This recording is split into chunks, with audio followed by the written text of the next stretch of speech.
ये नज़ारा आपको आरा के जौनिया गांव को हम दिखा रहे हैं। देखिए कितना बाढ़ तेज़ी से बह रहा है, पानी का बहाव देखिए कितना स्पीड से जा रहा है। ये आरा का जौनिया गांव का ये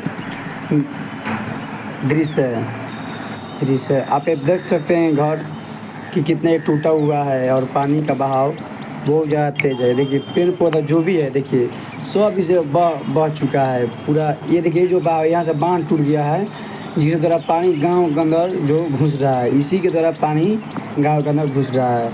आप देख सकते हैं कितना तेज़ी से बहाव पानी के अंदर की ओर जा रहा है।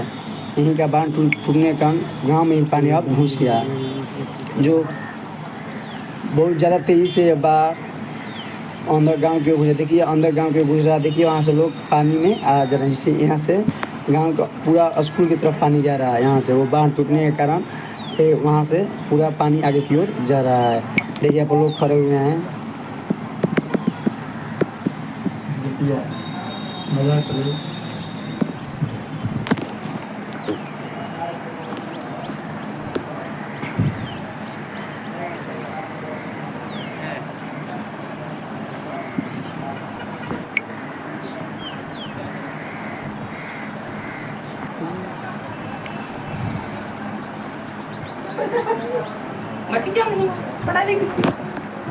जवैनिया गांव का दृश्य।